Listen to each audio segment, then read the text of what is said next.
Bienvenue au 14e épisode du Super Podcast.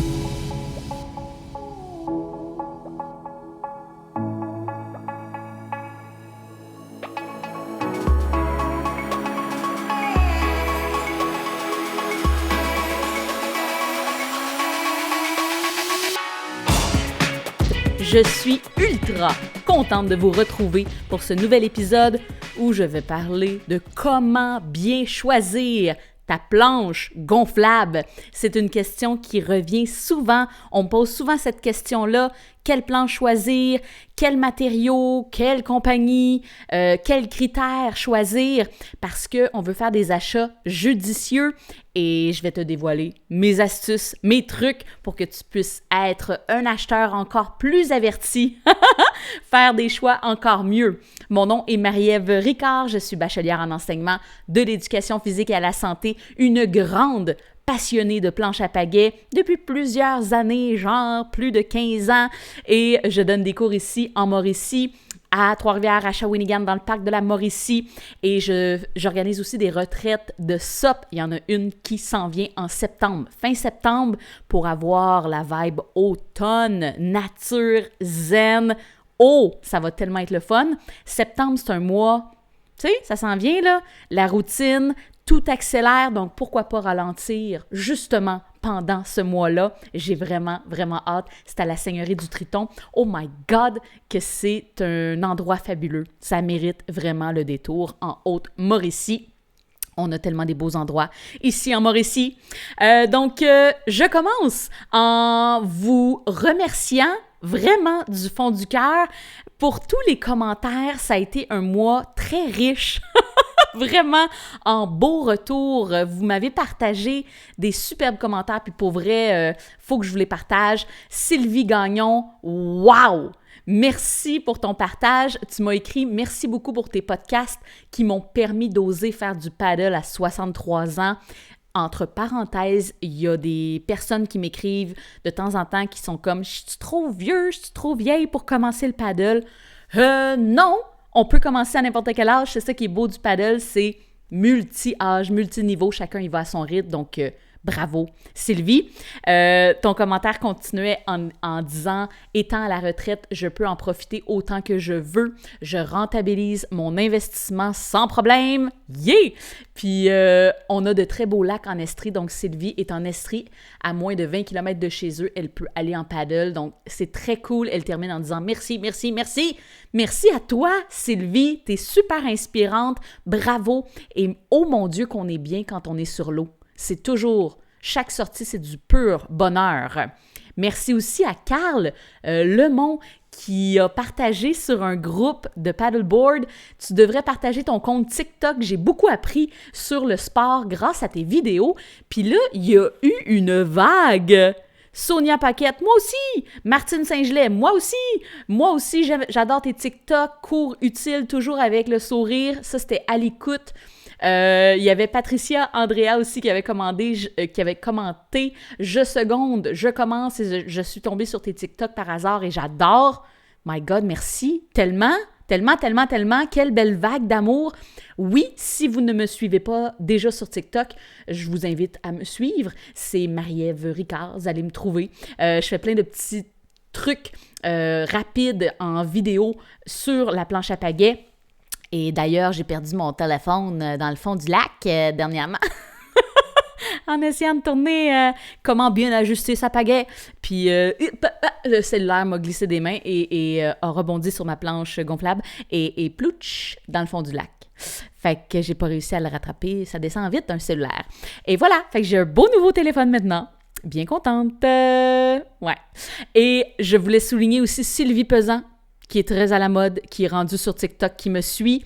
Une autre personne à la mode, Louise Desaulniers, qui m'a vu passer sur les réseaux et qui est venue faire un cours de SOP initiation à l'île Melville. Quel bonheur de briser l'écran et de se voir en vrai puis d'aller sur l'eau pour pratiquer. C'est le fun d'en parler, mais c'est le fun de le pratiquer aussi ensemble. Puis c'est là qu'on apprend, c'est là qu'on peut le vivre. C'est la mémoire cognitive, hein? Le corps a besoin de le vivre pour s'en rappeler. Merci aussi à Geoffrey Sinotte qui a marqué « Merci pour ton vlog sur les spots En Mauricie, j'ai fait un épisode, je pense que c'est le 9e, où je partage 7 lieux à découvrir en planche à pagaie en Mauricie. C'est le fun. C'est des spots où on peut aller faire du camping, on peut aller avec nos chiens, il y a des endroits gratuits, il y a d'autres qu'on peut se baigner. En Mauricie, on est grillés, là. On a beaucoup, beaucoup de beaux spots. Fait que j'en parle de 7 qui sont quand même à proximité. Trois-Rivières, Shawi, Haute-Mauricie, un petit peu aussi. Donc voilà, à la fin de cet épisode-là, reste là parce que je vais te donner 3 conseils de pro pour... Tu ne pourras pas te tromper pour acheter la planche idéale. Ça va? On part? Êtes-vous prêts? On est bien installé? Let's go! Tout d'abord, pourquoi bien choisir sa planche gonflable? Là, ce podcast-ci, c'est vraiment pour les planches gonflables. Je pense que c'est la majorité des gens qui s'achètent une planche gonflable. Si ça vous tente, je vous ferai un autre épisode sur les planches rigides. J'adore les planches rigides. Si j'ai le choix entre gonflable ou rigide, je préfère rigide, personnellement. Mais je comprends que la majorité des gens souvent vont pour une gonflable. Quand on parle de planche gonflable, on parle aussi de planche ISOP. ISOP. Fait que si jamais vous voyez ce terme-là, ça veut dire une planche gonflable. Inflatable, je pense que le I veut dire inflatable in English. Donc, ouais, fait que c'est pour ça que je l'ai dit vraiment ce podcast-ci sur les planches gonflables. J'ai refait mon début au moins, là c'est la 3e fois que je le refais. J'ai mis mes bloopers en story sur Instagram. C'est ça, c'est une soirée comme ça. Là, je le tourne en soirée. Ça se peut que je déparle un peu. C'est très drôle. Donc, tout d'abord, pourquoi bien choisir sa planche à pagaie gonflable? Ça donne quoi de bien la choisir? Bien, de un, d'avoir un bon confort, du plaisir au max. Quand on choisit une bonne planche, on a une meilleure glisse, on a plus de performance, on peut avoir une meilleure vitesse, meilleure maniabilité aussi. Ça m'arrive d'avoir des participants dans mes cours qui sont comme « Pourquoi que mes amis vont tellement plus vite que moi en planche à pagaie? » Bien, ça peut être la force physique aussi, ça peut être la technique qui joue, mais le matériel, pour vrai, en fait pour beaucoup aussi. Donc, d'avoir la bonne planche, ça va t'aider à avoir beaucoup plus de plaisir sur l'eau, à t'amuser. Ensuite, un autre point, c'est la sécurité. Tu sais, une planche qui est brisée, qui prend l'eau, qui te fait couler en plein milieu de ta sortie avec tes amis, c'est pas le fun. Une pagaie qui déclipse, qui tombe, qui cale, tout ça, là, on est sur l'eau. L'eau reste un élément de la nature plus grand que nature, plus fort que nous. Et faut vraiment éviter les mauvaises surprises. On veut être en sécurité, on veut être en confiance. Donc, d'avoir le bon matériel va nous permettre d'avoir des sorties ultra agréables et sans maux de tête. Un autre point positif de pourquoi acheter une planche gonflable, la bonne planche gonflable pour nous, bien, la durabilité. Donc, si on fait un bon choix, on investit des sous. Je comprends que des fois, il faut payer un petit peu plus cher, mais est-ce que ça vaut la peine de payer plus cher? C'est ce que je vais t'expliquer. Donc, de faire un bon choix, ça permet d'avoir une planche qui dure, longévité, et qui évite qu'on jette à la poubelle. Donc, et pour que ça soit pratique aussi. Donc, compact. Souvent, les planches gonflables, ce qui est le fun, c'est qu'on peut la transporter, on peut la traîner même en voyage et c'est facile là, de l'amener avec soi un peu partout. Même après le travail, ploup, on ramasse sa planche. Donc, on n'a pas besoin de beaucoup d'espace pour la ranger, même à la maison. Ensuite, les critères principaux pour choisir sa planche à pagaie. Oui, quels sont les critères principaux? Accroche-toi, on part. Tout d'abord, premier critère, la stabilité. Stabilité égale largeur de la planche. Là, si pendant que je t'explique tout ça, tu as des questions, n'hésite pas à utiliser les commentaires. Tu peux m'écrire aussi sur les réseaux, par courriel, sens-toi vraiment à l'aise. J'essaie de mettre ça le plus clair possible. Mais s'il y a des questions qui te viennent en tête, pose-moi-les. Ça me fait vraiment plaisir d'y répondre puis de t'éclairer le plus possible. Donc, stabilité et largeur. Quand on parle de stabilité, on pense à une planche plus large, mais il y a quand même une largeur limite que je suggère. Souvent, quand on commence en planche à pagaie, on aime ça avoir de la stabilité, c'est parfait. Mais 34 pouces, c'est le max, selon moi. Fait que quand tu regardes une planche, si tu veux quelque chose de très stable, 32 à 34 pouces de large, c'est assez. Quand on parle de la largeur, c'est vraiment en plein centre de la planche. Où ce que c'est le plus large, c'est là que ça te dit la largeur. C'est souvent écrit. Des fois même, c'est écrit sur le côté de la planche. Sinon, sur le site web de où on l'achète, ça va être écrit. Donc, une planche de 32 à 34 pouces, c'est égal stabilité. Une planche de 32 à 34 pouces de large ne sera pas aussi rapide. Fait que tu vas être un petit peu plus lente ou un petit peu plus lent avec cette planche-là, mais c'est souvent très apprécié, ces planches-là, pour le yoga, pour s'initier à la planche, pour des fois amener aussi un enfant sur la planche, un chien. Si tu veux de la stabilité, 32 à 34 pouces de large et ça va être très agréable. On descend ensuite entre 30 à 32 pouces. Ça, tu vas avoir quand même un bon équilibre sur ta planche. Tu vas avoir un petit peu plus de vitesse, mais c'est sûr que tu as un petit peu moins de stabilité, mais pour vrai, ça va le faire. Donc, 30 à 32 pouces, quand ça va bien avec les planches plus stables, bien là, tu peux essayer peut-être celle-ci. 30 à 32 pouces, ça va te challenger un petit peu ton ballon, ton équilibre, mais ça va te permettre d'avoir un petit peu plus de vitesse. On continue de descendre. Il y a des planches entre 28 et 30 pouces de large. 28 à 30 pouces de large, ça te permet d'avoir plus de rapidité et moins de stabilité. On ne peut pas tout avoir. Hein? C'est soit qu'on est très stable puis qu'on est plus lent, ou soit qu'on est plus instable et plus rapide. Qui dit plus étroit, donc entre 28 et 30, ça te laisse aussi plus de place pour pagayer avec une technique plus fluide. Tu as moins besoin de te déporter à l'extérieur pour pagayer droit, en ligne droite aussi, puis avoir un coup de pagaie efficace. Donc, souvent, plus la planche elle est large, plus ta pagaie va être inclinée, ça va te faire tourner comme zigzaguer. Une planche un peu plus étroite, ton coup de pagaie va être plus efficace, tu vas avoir moins besoin de forcer, ça va être comme plus ergonomique dans ton coup de pagaie. Donc, 28 à 30, plus rapide, un petit peu moins stable. Fait que pour faire des balades, ça peut être très agréable, des plus longues randonnées aussi, découvrir des plans d'eau, faire le tour de lac, ça va être génial. Ensuite, on a toutes les catégories de planches un peu plus sportives, de compétition. Je dirais que ça serait 28 pouces et moins. Fait que quand on descend 28, 27, 26, 25, 24, etc., là, la planche, elle est vraiment plus étroite. C'est vraiment la largeur de la planche au niveau de la poignée. Elle est vraiment plus étroite.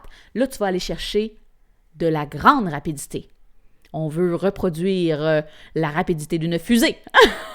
Donc, très rapide, beaucoup plus sportif, très instable. C'est sûr, ça va être beaucoup plus instable, mais souvent, quand la planche elle est très, très étroite, elle est plus longue, ça l'aide quand même à garder ça le fait, là. On peut garder notre stabilité, mais c'est sûr que ça va te défier. Donc, si déjà avec une planche de 34 pouces, tu as de la difficulté à te mettre debout, prends le temps. Plus tu vas pratiquer, meilleur tu vas être, et avec le temps, là, tu diminueras de largeur. Ça va? Si je résume, plus la planche elle est large, plus elle est stable. Par exemple, pour faire du yoga, pour juste se pratiquer à se mettre debout aussi. Un autre avantage aussi, là, quand la planche, elle est très large, tu sais, quand on s'assoit à cheval sur la planche, on est éjarré, là, aussi. Il faut y penser. Fait que, tu sais, toi, tu veux-tu être plus debout, à genoux, assis sur ta planche? Normalement, quand on est assis sur la planche, souvent, on met nos pieds devant, un peu comme en kayak, pour éviter de freiner avec les pieds dans l'eau. Mais bref, c'est une autre petite parenthèse. Deuxième critère, là, c'était la stabilité et la largeur. Deuxième critère, c'est la longueur de la planche qu'on veut regarder. J'ai fait 3 catégories, courte, moyenne, longue. Une planche courte, ça voudrait dire à peu près 10 pieds et demi et moins. OK? 10 pieds et demi et moins, c'est plus rare, mais c'est une planche très maniable, idéale pour le surf. Si tu veux jouer dans les vagues, surfer, même avec des planches gonflables, ça le fait, là. Donc, jouer dans les vagues, tourner rapidement, être très, très, très maniable, 10 pieds et demi, ça va le faire. Une planche moyenne, 10 pieds et demi à 12 pieds, ce serait une planche moyenne. Fait que 10 pieds et demi, 11 pieds, jusqu'à 12, Ça serait comme une grandeur moyenne de planche. C'est des planches très polyvalentes, adaptées pour des balades, des entraînements. On peut avoir une bonne glisse aussi. À partir, c'est ça. Plus la planche elle est courte, plus elle va être maniable, plus elle va être facile à tourner. Plus elle va être longue, plus ça va être facile de garder ta ligne droite, plus tu vas pouvoir aller chercher de la rapidité aussi, parce que plus ta planche elle est étroite, plus elle est longue, plus tu vas vite. Fait que si tu vas chercher une planche de 28 pouces de large par 12 pieds de long, c'est sûr que tu vas aller plus vite que tes amis qui ont des planches de 10 pieds et demi par 34. 10 pieds et demi de long par 34 pouces de large. Le matériel influence beaucoup sur ta rapidité. Ça va? Quand on va dans des catégories de planches plus longues, là, ça serait 12 pieds et plus. Il y a des planches de 14 pieds aussi. Souvent, on voit plus ça en course, mais en touring, quand on parle de touring, c'est des randonnées autour d'un lac, par exemple, ou du camping, un peu plus de longue distance. C'est ce qu'on appelle touring habituellement. Fait qu'une planche 12 pieds et plus, on a une bonne glisse, plus de vitesse, c'est super pour des longues randonnées. Ça va pour les longueurs? Tu feras ton choix. Qu'est-ce que tu as besoin? Tu veux-tu faire du yoga? Faire du yoga sur ta planche, 11 pieds par 34, ça le fait, c'est super agréable. Personnellement, ce que j'aime, la planche de 11 pieds, là, elle m'aide à aller un peu plus en ligne droite qu'une planche de 10 pieds et demi. Mais ça dépend aussi comment que la shape de la planche est faite. Mais personnellement, si mon but, c'est de faire plus de longue distance, c'est vraiment aller au lac à la pêche, aller voir les falaises, aller loin, je veux une planche un petit peu plus longue. Fait que même 12 pieds, ça devient vraiment de plus en plus à la mode. Dans un épisode précédent, il y avait la personne de SUP Montréal qui nous parlait de la tendance justement avec les 12 pieds. Les planches de 12 pieds deviennent de plus en plus tendance, à la mode. Et avec raison, parce que ça nous permet d'aller plus vite, plus loin. Donc voilà. Ensuite, troisième critère, l'épaisseur. Ta planche, elle peut être plus mince, elle peut être plus épaisse. C'est vraiment l'épaisseur de la planche. Habituellement, une planche gonflable, c'est 6 pouces d'épais.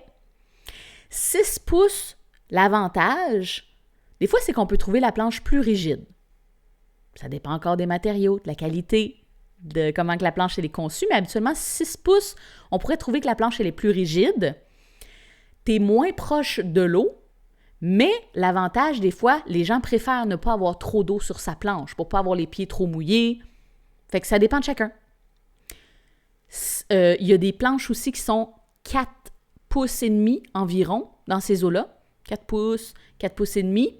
Les planches qui sont plus minces, tu es plus près de l'eau, tu as un meilleur contact avec l'eau, si tu aimes ça comme ça. C'est sûr que tu vas avoir plus d'eau qui va embarquer sur ta planche. Parfois, ça se peut que tu la trouves peut-être un petit peu moins rigide que la 6 pouces.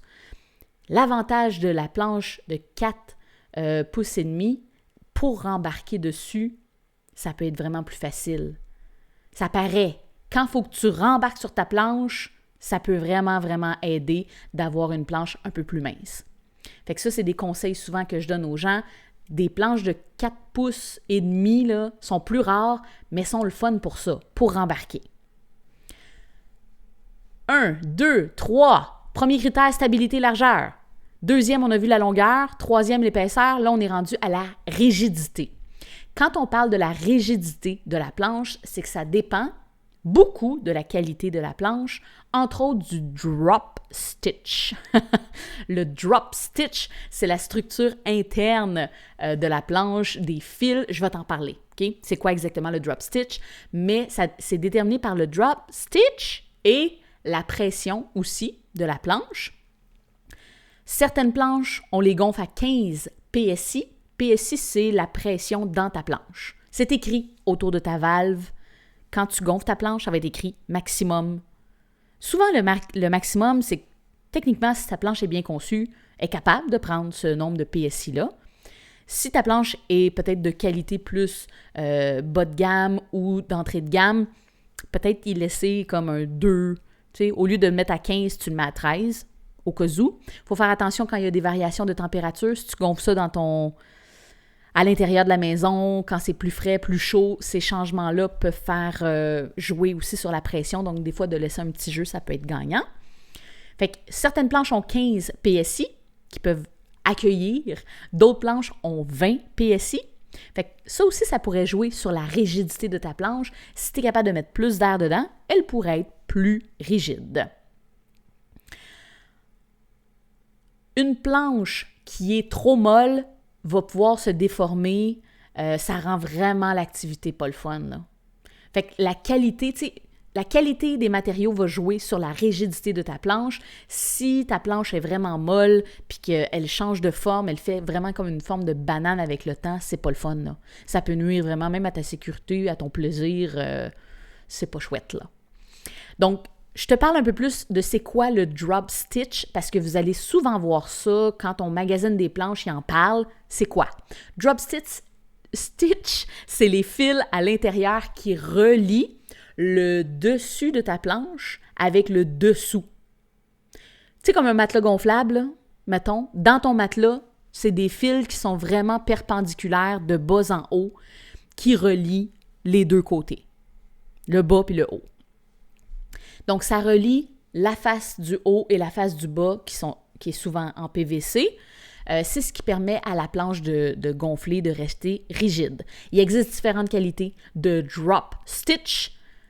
Densité des fils, densité des fils. Donc, à l'intérieur de ta planche, il y a plein de fils. Plus il y a de fils à l'intérieur par mètre carré, plus la planche sera rigide. Donc, la quantité, un peu comme des fils pour des draps. Ma mère m'avait déjà dit ça, là. Un drap est meilleur quand il y a plus de... Bon, bref.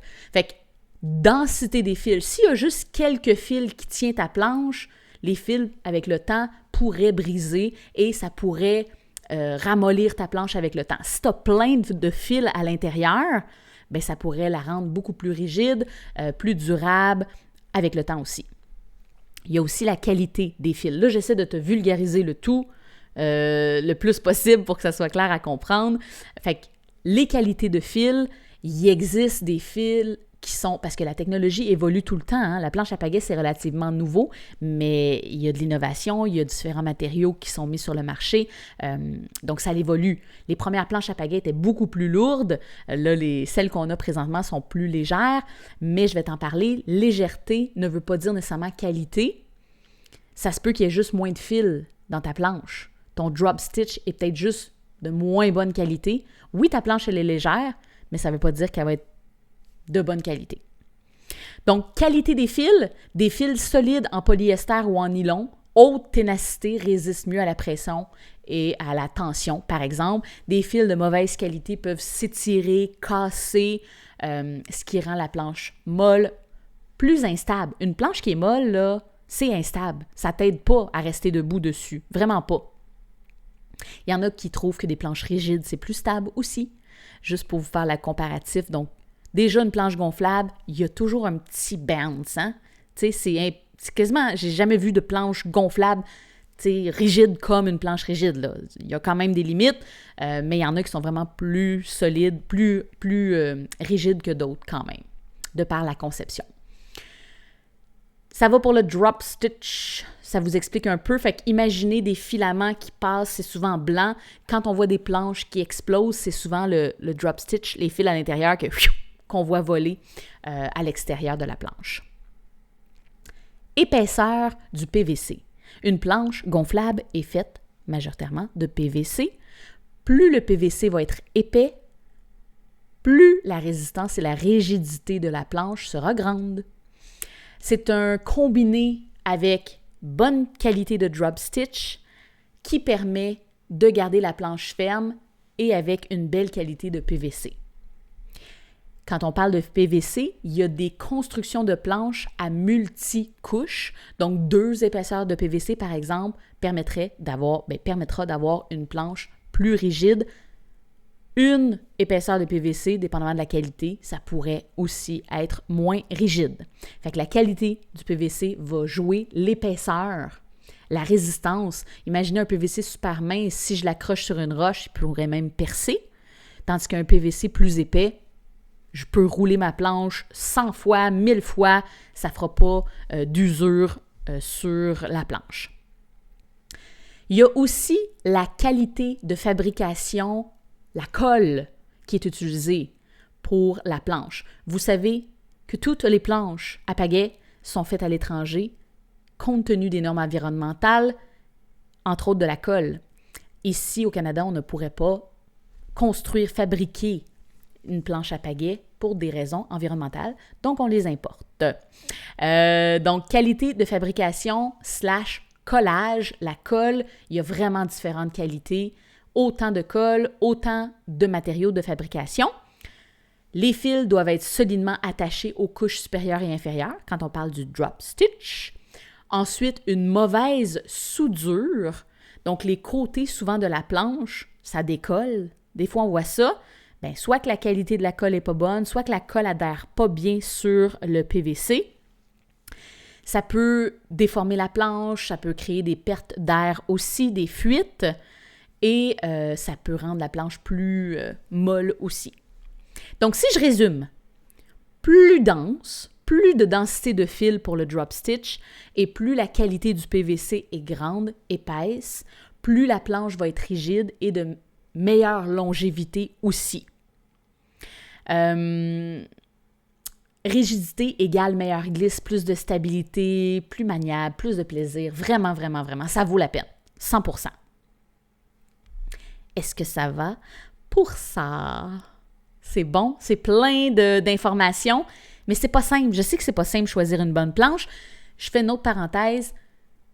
Ça me fait penser comme les sortes de vélos. Tu sais, il y a plein de sortes de vélos. Vélo de montagne, vélo de route. Qu'est-ce que tu veux faire? Tu sais, c'est quoi ton objectif que tu veux faire avec ta planche à pagaie? En déterminant ton besoin, là, tu vas pouvoir plus facilement choisir la planche pour toi. Ensuite, un autre détail important à regarder quand on magasine une planche, c'est le type de rail. C'est les bordures de ta planche. On a vu le PVC en haut, en bas. On a vu les fils à l'intérieur, la densité des fils. Là, on va voir les pourtours, les rails qu'on appelle. Donc, les rails, c'est vraiment le bord de ta planche. C'est ce qui permet de joindre le dessus, le dessous. Et c'est ce qui permet vraiment de ficeler, de vraiment garder ta planche étanche et que l'air ne sorte pas. Il existe des rails collés avec une qualité de colle la meilleure possible qu'on souhaite. Et souvent, les rails collés, c'est plus des planches un peu plus d'entrée de gamme, sont souvent moins chères à produire, mais vont être probablement moins durables dans le temps. Il existe aussi des rails soudés. Ça, c'est un peu plus nouvelle technologie. Rails soudés, ça veut dire que sont plus solides, sont plus durables. Il y a non seulement de la colle, mais en plus, c'est soudé. Fait que ça ne pourra pas lever, ça ne pourra pas s'enlever de là. Donc, meilleure rigidité, c'est des assemblages par fusion de couches de PVC, donc plus solides, plus durables. Ensuite, matériaux, qualité de matériaux. Une planche gonflable est principalement faite de PVC. Donc, c'est la façon dont elle va être shapée, de la façon qu'elle va être construite, fabriquée, qui va déterminer sa solidité, son poids, sa durabilité aussi. Il existe, fait que, tu sais, quand on parle de poids, si ta planche elle a un double PVC, elle va être plus rigide. Si elle a plus de fils, elle va être plus dense, elle va être de meilleure qualité pour le drop stitch. Ça se peut qu'elle soit un petit peu plus pesante. Fait qu'il ne faut pas juste penser légèreté, qualité, ça ne veut pas dire. C'est sûr que la qualité de tes fils, si c'est des matériaux un petit peu plus sophistiqués, ils vont être plus légers que d'autres. Fait que oui, on tend à avoir des planches plus légères, mais fais attention, la qualité des matériaux va déterminer aussi ça. PVC simple, couche, j'en ai parlé tantôt, versus PVC double couche, ça va vraiment jouer sur ta rigidité, robustesse, durabilité. Peut-être un petit peu plus lourd, mais tu vas pouvoir garder ta planche longtemps. Normalement, une planche gonflable, ça devrait rester en vie minimum 5 ans. Minimum. Puis 10 ans, c'est pas gênant, là. Des planches gonflables, là, pensez, tu sais, c'est pas la première affaire qui est gonflable, là. il y a des bateaux qui sont gonflables, il y a des kayaks, il y a des raftings qui sont gonflables, qui vont dans les roches. Tu sais, c'est censé être fait rigide, là. Des zodiacs. Donc, tu sais, ça existait avant que les planches arrivent. Donc, les gens sont capables de construire des planches qui sont solides. Il faut qu'ils mettent l'investissement, les fabricants, pour rendre les planches solides. Ce qui arrive avec la pandémie, c'est sûr qu'il y a eu plein de compagnies qui se sont mis à produire des planches sans nécessairement prendre le temps de miser sur la qualité. Ils voulaient un prix super bas et beaucoup de ventes, surtout parce que les gens, ça l'a explosé. Ils ont vu une opportunité de faire de l'argent. Fait que ça ne veut pas dire que, tu sais, un prix super alléchant, ça vaut la peine. Ça se peut que tous les matériaux soient de très mauvaise qualité. Tu n'as pas de plaisir avec ta planche.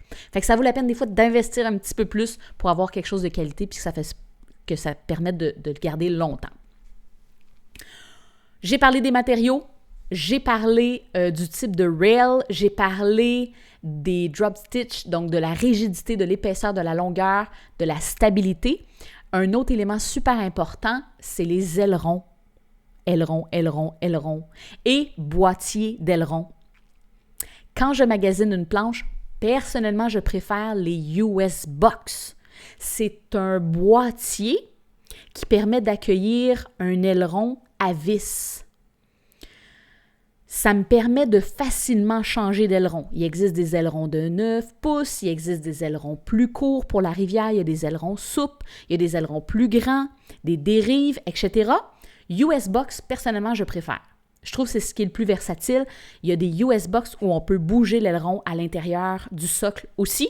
On peut l'avancer un peu plus, on peut la reculer. Plus je la recule, plus ça va m'aider en ligne droite. Par exemple, il existe un autre type de boîtier d'aileron qui est les slide-in. Slide-in, slide-out.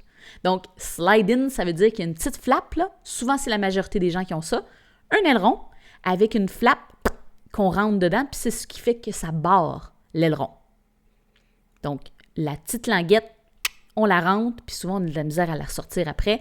Fait que c'est super pratique, on n'a pas besoin d'outils. Quand je parlais du US Box, avant, c'était beaucoup avec des tournevis pour sortir la vis. À cette heure, c'est des petits guidis qui dépassent, qu'on peut utiliser, donc on n'a plus besoin d'avoir de tournevis. Il existe différents types d'ailerons. Il y a des ailerons fixes. Un aileron fixe, ça serait un aileron qui n'est pas amovible. On les voyait beaucoup sur les body gloves, les planches de chez Costco, les premières éditions. Ils mettaient des ailerons fixes. On ne peut pas l'enlever. Elle est là. Elle était quand même pas trop longue, mais quand même, c'est le fun de pouvoir enlever notre aileron. Centrale et celle du côté aussi. Si elle brise, qu'est-ce qu'on fait? Tu sais, ça change beaucoup mieux si ton aileron, elle est amovible. Il existe des planches avec un seul aileron central. Un seul aileron, c'est en masse. C'est ce qu'on devrait avoir en majorité sur nos planches au Québec, ici, pour nos types de plans d'eau. Un aileron central, c'est idéal en général pour la vitesse, pour la direction. Aileron égale direction. Fait que c'est ta direction. Un aileron central, c'est assez. Les planches de course qui ont un aileron central, c'est assez. 3 ailerons, on en a une au centre, 2 sur les côtés. Ça me permet de me diriger mieux dans les vagues. Fait que par exemple, s'il y a beaucoup de vagues puis que ma planche tangue d'un côté à l'autre, bien mes ailerons de côté vont m'aider à garder ma direction. L'exemple que je donne souvent, c'est des planches de surf. Planches de surf, ils ont plein d'ailerons. C'est parce que ça prend des vagues de côté. Tu sais, c'est capable de bouger une planche de surf, là. C'est très, très maniable. Puis c'est pour ça qu'il y a beaucoup d'ailerons aussi. C'est pour garder la direction, même si la planche, elle est très inclinée. Mais normalement, en planche à pagaie, quand ma planche, elle est très inclinée, souvent, je tombe dans l'eau. Fait que les 3 ailerons, c'est rare qu'on en a besoin. Bien souvent, les ailerons nous freinent plus que d'autres choses. Il faut vraiment que les ailerons soient pensés pour avoir la bonne direction, pour ne pas freiner quand on pagaie, pour ne pas nous nuire. Si tu as 3 ailerons, idéalement, si tu es capable de les enlever, les 2 side fins, les 2 ailerons de côté, enlève-les. En général, tu n'en as pas besoin. Quand est-ce que tu pourras en avoir besoin? C'est si ton aileron central brise. Bonne nouvelle, il t'en reste 2. Remets tes ailerons des côtés. Ou si tu vas en rivière et qu'il n'y a pas beaucoup d'eau, il y a beaucoup de roches, il y a beaucoup de bio de bois, par exemple, tu as peur d'accrocher, tu ne veux pas briser ton aileron central, bien, tu pourras enlever ton aileron central puis laisser juste les 2 side fins, les 2 ailerons de côté. Il existe aussi des planches à 2 ailerons. 2 ailerons latéraux, comme de chaque côté. C'est moins fréquent, mais on en voit. C'est un petit peu moins maniable parce que ton aileron, c'est ta direction. Si tu essaies de tourner puis que tu as 2 ailerons en arrière, ça peut un petit peu te nuire pour tourner, mais ça existe. Ça peut être des ailerons un petit peu plus courts, mais de chaque côté. Fait que voilà, ça aussi, ça existe. Est-ce que ça t'aide déjà de savoir un petit peu plus d'infos là-dessus? Hein? J'essaie de simplifier le tout. Ensuite, autre point important à regarder quand tu veux t'acheter une planche, c'est d'adapter ta planche à ton besoin, à ton usage, à ton niveau. Qu'est-ce que tu as besoin? Prends le temps de t'asseoir, de cogiter. C'est pourquoi que tu veux une planche à pagaie. Est-ce que c'est pour aller sur un lac calme, relaxé, chiller, entre amis, tu veux pas faire de longue distance. Est-ce que tu veux faire de la longue distance? Est-ce que tu veux aller faire du camping avec ta planche? As-tu besoin d'apporter beaucoup d'objets sur ta planche? Fait que, tu sais, au début, habituellement, on veut une planche qui est très stable, on veut quelque chose d'une plus large, donc on va regarder ça avant tout. Intermédiaire, peut-être qu'on veut quelque chose un peu plus maniable, avec une meilleure glisse, plus de vitesse, donc ça va défier un petit peu plus l'équilibre, mais on en a, on est capable, parce que souvent, quand on est intermédiaire, bien, plus on passe de temps sur notre planche, plus on améliore son équilibre. J'ai fait un autre épisode où je donne plein de trucs sur comment rester debout en planche à pagaie. Ça se pratique, hein? Le corps est capable de nous garder en équilibre, il faut juste le pratiquer. Ensuite, est-ce que c'est plus pour faire de l'eau vive, descendre de rivière? Ça va être différent, la planche que je vais choisir si je veux faire plein de descentes de rivière. Je veux quelque chose de très robuste, avec du bon PVC qui ne perce pas si j'accroche une roche. Je veux quelque chose de rigide, fait que peut-être quelque chose de plus court, plus maniable pour bouger plus facilement à travers les roches. Est-ce que je veux faire du yoga? Est-ce que je veux faire du fitness sur ma planche? Je vais vouloir une stabilité peut-être plus grande. Il existe des planches aussi où ils ne mettent pas de poignée centrale pour permettre justement de faire des positions, des postures plus facilement. Fait que des fois, il faut comme mettre la pagaie, puis on la traîne avec la pagaie, par exemple, ou avec une poignée autre. Je te donne maintenant des conseils pratiques avant d'acheter. Avant d'acheter ta planche à pagaie, si tu es capable de louer l'équipement, ça te tente d'essayer cette marque-là, puis tu es capable d'aller louer l'équipement avant, vas-y. Souvent, louer une planche, ça ne coûte pas très, très cher versus l'investissement de l'acheter puis finalement pas l'aimer. Donc, d'être capable de louer, de l'essayer, comparer, essayer un type de planche. Il existe plein de styles, hein? Il y a des planches all-around, des planches touring, il existe des planches de course, comme je disais. Les planches all-around, souvent, le nez est plus rond. Ce sont des planches plus polyvalentes. On peut faire de tout. Souvent, on pourrait résumer ça comme très polyvalent, mais elle n'est pas spécifique en rien. Tu sais, elle est très polyvalente. Donc, elle me permet de faire un peu de tout. Ça, c'est des planches all-around. Il y a des planches aussi touring. Souvent, touring, c'est le nez est plus pointu. C'est des planches souvent un petit peu plus épaisses aussi en termes d'épaisseur et souvent un petit peu plus étroites. Quand on veut une planche touring, ça veut dire on veut faire plus de distance. Camping, entre autres, par exemple. Et il y a les planches de surf, SUP surf. Ça nous permet de surfer. Ça va être des planches un petit peu plus courtes. La queue peut être différente aussi, des fois même en queue de poisson. Donc, ça va me permettre d'attraper des vagues super bien. C'est des planches souvent plus minces, plus petits en volume aussi. Puis, il y a des planches de course. Planche de course, c'est complètement une autre shape, 14 pieds de long, très étroit. Il y en a qui ont comme des gros nez épais avec des encavures pour mettre les pieds, très carré en arrière, carré avec le temps. Des fois, c'était plus stable.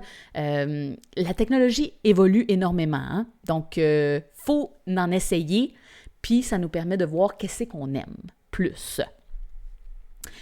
Ensuite, comparer les modèles, justement en les essayant, ça nous permet de comparer. Je veux-tu une all-around, je veux-tu une touring? Qu'est-ce que j'aime le plus comme sensation quand je suis sur l'eau? Voir les différentes marques, les différents accessoires aussi qui sont offerts. Définir notre budget. Il faut être réaliste, hein? On a un budget. C'est quoi nos priorités avec la planche? Qu'est-ce qu'on veut absolument avoir? Est-ce qu'on veut absolument un US box? Bon, on cherche ça. Est-ce qu'on veut absolument une planche polyvalente? Bon, on va chercher une all-around. Ensuite, on vérifie la durabilité, les garanties peut-être aussi offertes par le commerçant. On peut vérifier les accessoires inclus, les sacs de transport. C'est le fun d'avoir une planche qui rentre facilement dans son sac. Des fois, les sacs sont tellement petits que la planche, on se bat à chaque fois. Juste ça peut être un irritant qui fait qu'on ne va pas en planche. Puis c'est dommage. Donc, un beau sac de transport de qualité. Il y a des sacs qui font en sac à dos. Il y a des sacs qui ont même des roulettes. Ça, c'est super pratique. Le transport est beaucoup plus facile. Puis, tu n'as pas à payer plus cher souvent. C'est que ça vient avec le kit. Il existe aussi des packages. Donc, la planche peut venir avec une pagaie, des fois en carbone. Ouh là là! Tu sais, juste une pagaie à 400 $. Acheter la pagaie à part, ça coûte 400 $. Quand elle vient dans le paquet, ben, elle est bien moins chère. Fait que ça, il faut le juger aussi, là. C'est beaucoup de sous. Donc, pagaie, c'est quoi la qualité de la pagaie qui vient avec ta planche? Et pour vrai, avoir une bonne planche et avoir une mauvaise pagaie, aucun plaisir. Au nombre de coups de pagaie qu'on fait, avoir une bonne planche, avoir une bonne pagaie, ça double le plaisir. Ensuite, le type de pompe qui est inclus avec ta planche. Est-ce que c'est une pompe à double action? Double action, ça veut dire que quand tu tires sur ta pompe, il y a de l'air qui rentre dans ta planche et quand tu pousses sur ta pompe, il y a de l'air qui rentre dans ta planche. Tire-pousse, il y a 2 fois de l'air qui rentre dans ta planche. Une pompe à simple action, c'est que tu tires, il n'y a pas d'air qui rentre dans ta planche et quand tu pousses seulement, là, l'air entre. Souvent, les pompes à double action ont la possibilité de le mettre à simple action. Plus la planche va être proche de son PSI maximal, plus on approche du 15 ou du 20 PSI, plus on va vouloir mettre la pompe à simple action parce que souvent, ça devient trop difficile de tirer et de pousser en une fois. Fait qu'on veut le remettre en une action, je tire et je pousse avec tout mon poids de corps pour rentrer l'air, pour finir de gonfler la planche. Mais les pompes à double action nous permettent d'avoir ça habituellement. Simple action et double. Les pompes à simple action, on peut juste faire simple, juste en poussant. C'est souvent plus long à gonfler à ce moment-là. C'est comme le double de temps à gonfler ma planche à bras. Est-ce que ta planche vient avec une pompe électrique aussi? Des fois, il y a des packages qui viennent avec une pompe électrique. Ça aussi, c'est à considérer. Tu sais, si tu veux une planche, puis qu'après ça, il faut que tu aies acheté une pompe électrique, ben tu vas payer 200 $ une pompe électrique plus ta planche. Si la pompe est déjà, c'est une belle pompe de qualité qui vient avec, ben ça se peut que tu sauves des sous. C'est tout ça qu'il faut regarder aussi. Tu voulais-tu avoir un siège aussi type kayak? Tu sais, c'est sûr que ça se rajoute par la suite, mais quand tout vient avec le package, des fois, ben c'est le fun de le prendre. Maintenant, les erreurs fréquentes à éviter. Voici les erreurs que je vois parfois trop souvent. Je te les partage pour t'éviter de les faire. Étape numéro 1, choisir une planche peut-être trop étroite ou trop large pour débuter. Il y a plein de monde qui sont comme « Je ne sais pas c'est quoi la largeur de ma planche. » Tu ne sais pas c'est quoi la largeur de ta planche. Comme quand tu l'as choisi, tu n'as pas sélectionné en fonction de la largeur. Puis c'est pas grave, là. À un moment donné, il faut commencer. Il faut acheter une planche, puis c'est là qu'on apprend. Après ça, on fait comme « Ben ça, j'aime pas ça.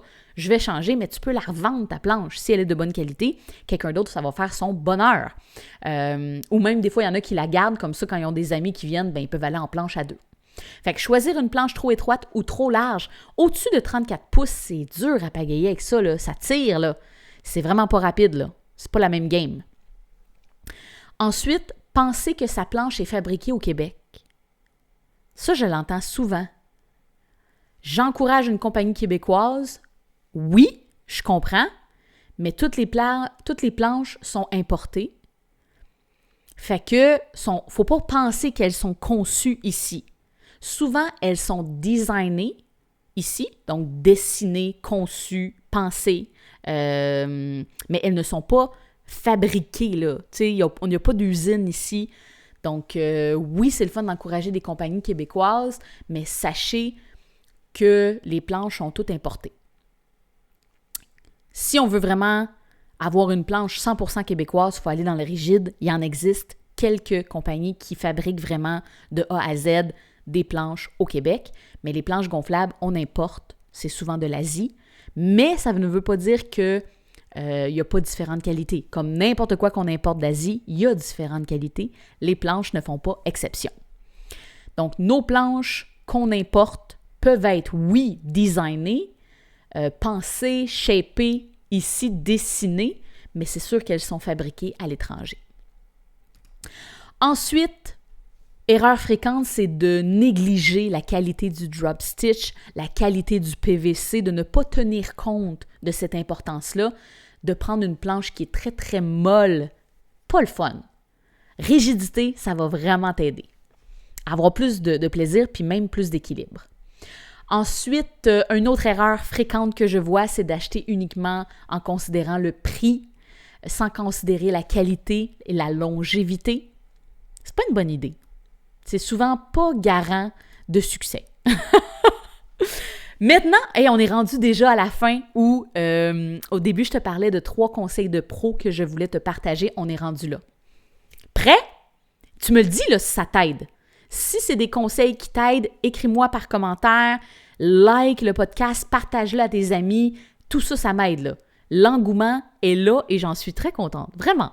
C'est très, très chouette de vivre cette belle aventure-là avec vous. C'est le fun parce que le podcast, je le fais vraiment pour le plaisir, pour partager ma passion. Fait que si ça rend utile pour vous et les autres grands passionnés de planche à pagaie, ben tant mieux. J'en suis très, très, très reconnaissante. Donc oui, 3 conseils de pro pour ne pas se tromper quand vous allez acheter votre planche à pagaie. Étape numéro 1, regardez la qualité des matériaux. Regardez la qualité des matériaux. Comparez, est-ce que le rail est soudé, collé? Un rail soudé, donc le côté de la planche, ça va déjà être de meilleure qualité. Qualité égale longévité. Je vais garder ma planche plus longtemps. Ton investissement va valoir la peine, là. C'est le fun d'avoir une planche qu'on se sent sécure dessus.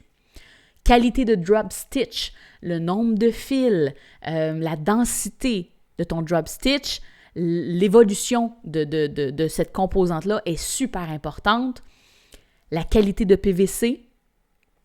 Il existe aussi des renforts qui fait que la planche est encore plus rigide.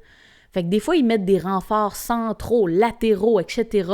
Tout ça peut compter aussi. Ça peut t'aider à avoir quelque chose de meilleure qualité, plus rigide, plus fun. Et quand je parle de la qualité des matériaux, de considérer la pagaie. Super important. Ça, ce serait vraiment mon premier conseil de pro. Regardez la qualité des matériaux, ça vaut la peine. Deuxième truc de pro, c'est de regarder la garantie. Quelle garantie la compagnie te donne? 1 an, 2 ans, 3 ans, 5 ans? Ça en dit long quand même là, sur la garantie. Une bonne garantie, une bonne planche. Une planche, là, ça ne devrait pas exploser, même si elle est exposée au soleil. Il existe différentes qualités. Si la colle est de mauvaise qualité, le soleil va la faire fondre et pouf, elle va exploser.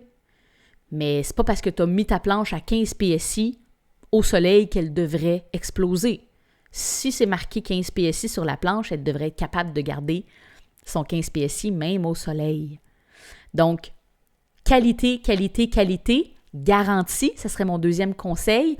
Quand je parle de garantie, j'inclus avec ça le service à la clientèle. Avant, il y a des personnels dévoués, super compétents qui vont vouloir te faire acheter la bonne planche pour toi, selon tes besoins. Des personnes qui connaissent leur matériel, ils vont pouvoir bien te conseiller. Ça, c'est important. Donc, service à la clientèle avant, pendant l'achat Et surtout, après. Si tu as un souci avec ta planche, ta garantie, là, c'est le fun d'avoir une garantie, mais c'est le fun d'avoir un service à la clientèle qui peut reprendre ta planche facilement, simplement, pas péter tout ton été, pas briser tes vacances. On se comprend. Et dans ce deuxième truc de pro-là, j'inclus aussi la livraison gratuite. Une planche, c'est gros, c'est lourd. S'il faut que tu payes pour la livraison, ça va être cher, là. Livraison gratuite, c'est encore plus hot. Je remets un autre critère dans ce critère-là. Il y a des planches que quand on achète en Ontario, il y a juste une taxe. Entre autres, par exemple, les Bow Lake. Quand j'ai acheté mes planches pour mes cours de paddle, il y avait un gros rabais sur les planches Bow Lake, les Newport, ils sont pas trop épaisses, sont vraiment chouettes. Les gens dans mes cours les adorent. Puis en plus, la livraison est gratuite. Puis les garanties sont superbes. Et il y avait seulement une taxe, il y a encore seulement une taxe à payer sur la planche. Ça paraît, là, quand on était Québec. C'est parce que c'est une compagnie ontarienne. Fait qu'il y avait juste le 5 % de taxe à payer. Tu sais, sur des planches de 1500 $, etc., ça paraît, là. Fait que voilà, je vous rentre cet autre critère-là dans le lot. Troisième conseil de pro, c'est ce que j'ai utilisé aussi quand j'ai magasiné mes planches pour mes cours, c'est de regarder des fabricants expérimentés. Avant que les planches à pagaie existent, il existait d'autres types de planches, dont des planches des planches à voile, des longboards, des surfs, ça fait longtemps que ça existe, là. Fait qu'il y a des compagnies qui existaient avant les planches à pagaie, qui fabriquaient déjà des planches, qui avaient déjà des contacts, qui avaient déjà investi dans le développement, dans l'innovation. Fait qu'ils sont bien placés pour nous offrir des produits de qualité, souvent. Ils sont réputés. Donc, d'aller voir ces compagnies-là, ça peut être soit pour comparer ou pour pouvoir les essayer. Ça peut être des dernières technologies, donc ça peut être intéressant de faire affaire aussi avec ces compagnies-là. Il y a des compagnies même, je parlais tantôt des compagnies québécoises, il y en a plusieurs, là, compagnies québécoises qui vendent des planches, mais il y avait des compagnies qui étaient là depuis longtemps, quand même, avant que le pic de la pandémie se pointe. Donc, c'est sûr que quelqu'un qui est établi depuis plus longtemps peut avoir des meilleurs contacts, peut avoir une longueur d'avance sur les qualités aussi de planches, de colle, de fabrication, d'assemblage, etc. Un autre détail, mon Dieu. Là, je voulais vous donner 3 conseils de pro, mais j'en rajoute un 4e. Oh oui! Planche gonflable, réparation. D'être capable de faire réparer ta planche, parce que des fois, là, même le tapis peut décoller avec le temps. Si tu as besoin de coller une patch, d'ajouter un banc, peu importe, d'avoir accès à une compagnie qui répare la planche. Donc, tu peux leur demander, avant d'acheter une planche chez eux, est-ce que vous faites la réparation des planches gonflables? Est-ce que si ma planche que j'achète chez vous brise, est-ce que vous pouvez me la réparer? Je pense que ça mérite un 4e conseil de pro. Donc, conclusion, si je résume, est-ce que ça vous aide? J'espère. Étape numéro 1, qu'est-ce que je vous ai parlé? J'essaie de rembobiner. Pourquoi bien choisir une planche gonflable? Je vous ai parlé de tout ça, mais il y a aussi le côté environnemental. Tu sais, une planche à pagaie, c'est du PVC. Si tu achètes une planche qui explose dans la première année, ça devient un gros déchet. Pour l'environnement, c'est pas winner, là. C'est pas vraiment, on se sent pas super bien, là, pour notre pauvre planète. Fait que, 1, pourquoi choisir notre planche gonflable? Sécurité, confort, c'est pratique, on peut la transporter facilement. Ensuite, je vous ai parlé des critères principaux pour choisir sa planche. Stabilité, largeur, longueur, épaisseur, rigidité, les qualités de drop stitch, les épaisseurs de PVC, les types de rails soudés, collés, les types de matériaux, du PVC simple couche, double couche, les ailerons, les types de boîtiers, un aileron versus 3. Je vous ai parlé aussi un peu des shapes de planches, all-around versus touring versus course versus subsurf. Adapter la planche selon notre utilité, notre niveau. Je vous ai parlé de conseils pratiques aussi avant d'acheter, les erreurs fréquentes et mes 3 conseils de pro. Fait que j'espère que ça vous aide vraiment à faire un achat plus judicieux. Et ben voilà, c'était ce 14e épisode du Super Podcast. Je vous encourage vraiment à liker, commenter, poser vos questions aussi. Ça me fait vraiment plaisir d'échanger avec vous, de voir que c'est utile pour vous. Et ça l'aide aussi à la portée du Super Podcast, à continuer de le propulser, que ce soit sur YouTube, que ce soit sur Spotify, les autres plateformes aussi. Pour le prochain épisode, si tu as des suggestions, des trucs que tu aimerais que j'aborde, laisse-moi savoir. Écris-moi-les, ça va me faire plaisir. Dont ce sujet-là que je viens de vous parler, c'est parce que plusieurs personnes m'avaient demandé « Hey, j'ai pas trouvé d'épisode qui parle vraiment comment choisir une planche. Entre autres, est-ce que vous aimeriez que je parle des planches rigides? C'est-tu quelque chose qui vous intéresserait? » Là, j'ai vraiment misé sur la planche gonflable parce que c'est la majorité des gens qui ont ça aussi, mais qui sait, peut-être que vous aimeriez aussi que je parle de planches rigides, éventuellement. Fait que voilà, peut-être parler aussi de wing, de sup wing, d'autres choses comme ça, avec une voile. J'aime ça aussi faire ça. Fait que bref, je vous souhaite une superbe belle journée. Profitez de l'été, là. C'est pas fini encore, là. Non, on en profite. Il fait beau. Let's go. Puis au plaisir. À bientôt. Bye bye.